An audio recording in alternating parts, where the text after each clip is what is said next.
Hello friends, नमस्ते दोस्तों। आज यहाँ मैं आपको थायराइड के बारे में जानकारी दूंगा। फ्रेंड्स, ये वीडियो हम मेडिकल स्टूडेंट्स, मेडिकल से जुड़े जो भी लोग हैं, फार्मासिस्ट हों, डॉक्टर हों या स्टूडेंट्स हों या नर्सिंग स्टाफ हो, उसके लिए ये वीडियो काफ़ी इंफॉर्मेटिव होती है।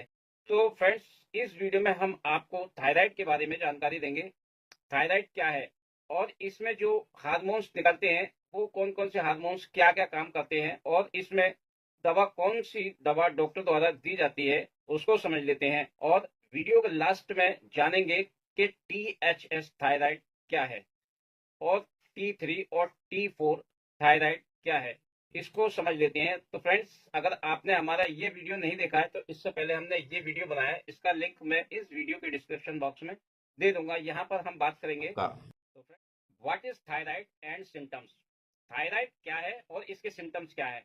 यानी कि थायराइड गर्दन के निचले भाग में स्थित तितली के आकार की एक ग्रंथि है जो शरीर के मेटाबॉलिज्म को नियंत्रण करती है। इस ग्लैंड्स को मेडिकल भाषा में थायराइड कहा जाता है। फ्रेंड्स, थायराइड बीमारी नहीं है, बीमारी का कोई नाम नहीं है। ये थायराइड एक ग्रंथि है, एक ग्लैंड्स है। उसमें जो प्रॉब्लम आती है उसी को जानेंगे, वो क्या है उसको जान लेते हैं। यानी कि इसका काम शरीर की कई आवश्यक गतिविधियों को कंट्रोल करना है, जैसे कि भोजन जो हम खाना खाते हैं उसको एनर्जी में कन्वर्ट करती है, एनर्जी में बदलती है। ये हार्मोन्स कैलोरी को अंदर से कंट्रोल करके वजन को घटाने या बढ़ाने में मदद करते हैं। यानी कि ये शरीर को एनर्जी का उपयोग करने के योग्य बनाती है। जो हम खाना खाते हैं उस खाने को कन्वर्ट करके ये हमारे शरीर में एनर्जी बनाती है और उस एनर्जी को उपयोग यानी कि शरीर के योग्य बनाती है, जो हमारा शरीर काम करता है।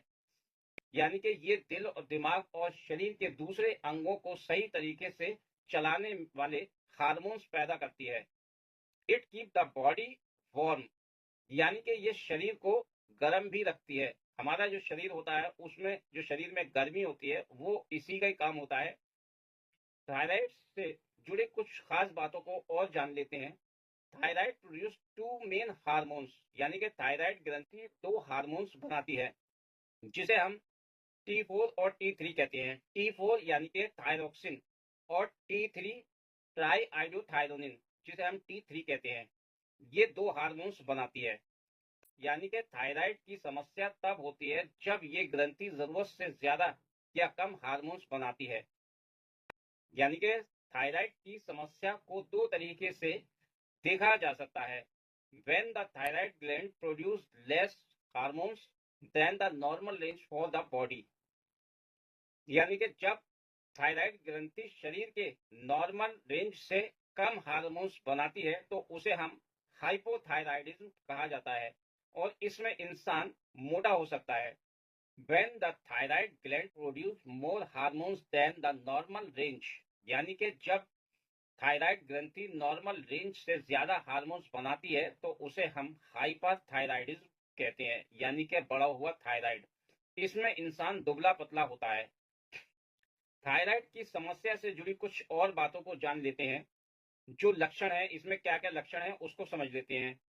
यानी कि थायराइड अपनी नॉर्मल रेंज से घटता है या बढ़ता है तो उसमें क्या सिम्टम्स नजर आते हैं उसको जान लेते हैं। तो ये सिम्टम्स हैं वेट लॉस और वेट गेन, यानी कि वजन का घटना या बढ़ना, ये समस्या देखी जा सकती है। इरिटेबिलिटी एंड नर्वसनेस, यानी कि इसमें चिड़चिड़ापन और घबराहट बनी रहती है। इंसोम्निया, यानी कि नींद में परेशानी, यानी कि नींद न आना, बेचैनी रहना, इस तरीके की समस्या देखी जा सकती है। मसल्स वीकनेस, यानी कि मांसपेशियां कमजोर होने लगती हैं। इरेगुलर मेंस्ट्रुएशन, यानी कि महिला में अनियमित मासिक धर्म की समस्या देखी जा सकती है। ट्रेम्बलिंग ऑफ हैंड, यानी कि हाथों का कांपना, इस तरीके की समस्या बनी रहती है। एक्सेसिव स्वेटिंग, यानी कि अधिक यानी कि ज्यादा पसीना आ सकता है। इंक्रीज हार्ट रेट, दिल की धड़कन बढ़ जाती है।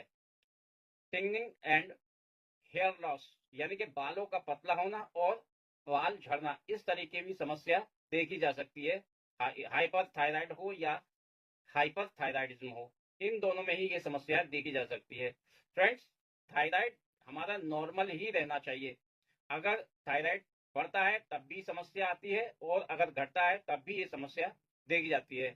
Muscles weakness and pain, muscles यानी कि मांसपेशियों में कमजोरी और दर्द बना रहता है, इस तरीके की समस्याएं थायराइड में देखी जाती है। फ्रेंड्स, यहाँ पर हम ये जान लेते हैं कि ये हमारी जब हमें समस्या होने लगती है थायराइड की, तो क्या क्या मतलब हमें सिम्टम्स किस तरीके के, ये हमने अभी सिम्टम्स बताए, और शुरुआत में क्या आप इसमें महसूस कर सकते हैं उसको समझ लेते हैं। यानी कि थायराइड की समस्या होने पर सबसे पहले गर्दन में दर्द होता है, क्योंकि थायराइड ग्रंथि जो होती है वो गर्दन के सामने ही होती है। ऐसे में गर्दन का एरिया प्रभावित हो सकता है, सूजा हो सकता है, सूजन दिखी जा सकती है, होने लगता है, इस तरीके की समस्या महसूस होने लगती है।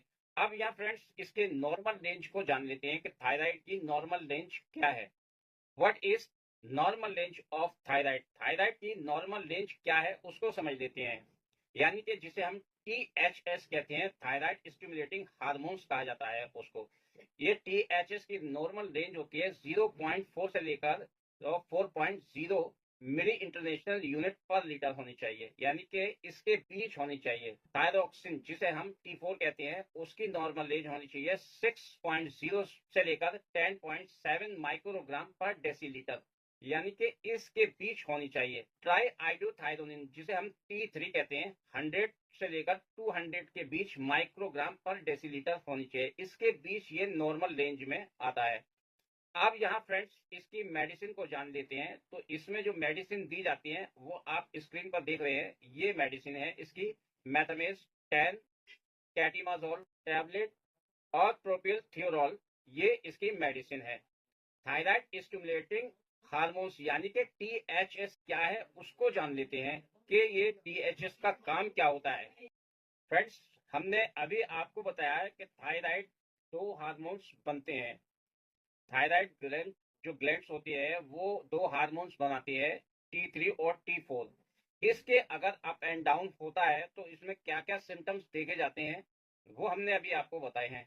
अब यहाँ हम ये जान लेते हैं कि THS का क्या काम है। जिसे हम THS कहते हैं उसकी फुल फॉर्म है थायराइड स्टिमुलेटिंग हार्मोन्स, यानी कि THS, यानी कि थायराइड उत्तेजक हार्मोन्स होता है जिसे हम THS कहते हैं।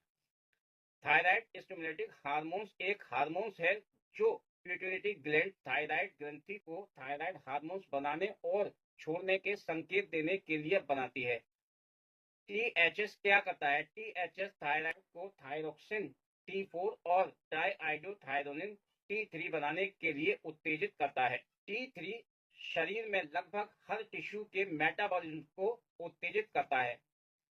फ्रेंड्स, हमने अभी आपको पूरी जानकारी दी है कि T3 और T4 जब ये अपनी नॉर्मल रेंज से कम होते हैं या बढ़ते हैं तो क्या प्रॉब्लम आती है, और THS क्या काम करता है, इन दोनों में THS का क्या रोल होता है, वो हमने आपको इस वीडियो में जानकारी दी है। तो मैं उम्मीद करता हूं कि आपको मेरा वीडियो पसंद आया होगा। वीडियो पसंद आए तो वीडियो को लाइक और चैनल को सब्सक्राइब कीजिए और बेल आइकन को दबाना ना भूलें ताकि आने वाली वीडियो का नोटिफिकेशन सबसे पहले आपको मिल सके। तो इस वीडियो को मैं यहीं समाप्त करता हूं। अगली वीडियो में अगले टॉपिक के साथ फिर आपसे मुलाकात होगी। तब तक के लिए thanks for watching my video and good bye.